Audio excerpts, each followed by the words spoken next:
अस्सलाम वालेकुम, I am Bilal Saeed from Comfort Arena YouTube channel viewers. आज की इस वीडियो में देखेंगे कि किस तरह से आप एसक्यूएल सर्वर के साथ जो कनेक्शन है उसके अंदर अगर आपके पास ये वाला एरर आ रहा है, आप कोई भी ऑपरेशन करते हैं तो आपके पास इस तरह का एक एरर आता है, the select permission was denied on the object students.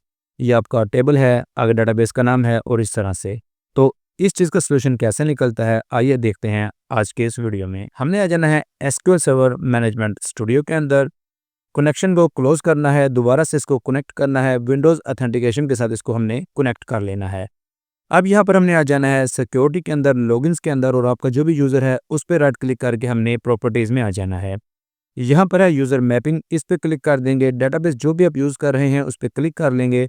यहाँ पर नीचे ऑप्शंस आ रहे हैं, हम डीबी ओनर को यहाँ पर चेक कर देंगे और इसको ओके कर देंगे। अब इसके बाद हमने इसको कर देना है मिनिमाइज, इसको हमने एक्सपेंड कर लेना है। यहाँ पर जो हमारा डेटाबेस होगा इस पर राइट क्लिक करके प्रॉपर्टीज में आ जाएंगे, यहाँ पे क्लिक करेंगे परमिशंस। यहाँ पर ये जो यूज़र है इस पे क्लिक करेंगे और यहाँ पर इस तरह से थोड़ा सा नीचे आ जाएंगे, यहाँ पर आपको मिल जाएगा सेलेक्ट का ऑप्शन, इस पर हम इस तरह से ग्रांट कर देंगे और यहाँ पर इसको ओके कर देंगे। इतना काम करने के बाद इसको हम वापस से डिस्कनेक्ट कर देंगे। अब हम अपने एप्लीकेशन के ऊपर आ जाते हैं और उसको दोबारा से टेस्ट करते हैं। यहाँ पर आप देखिएगा कि मैंने किया, कनेक्शन सक्सेसफुल हुआ और हमने इस तरह से किया तो ये हमारा डाटा ये भी शो हो गया।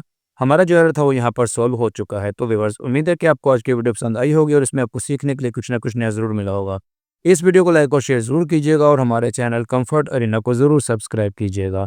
It is Bilal Syed signing off. अल्लाह हाफिज़।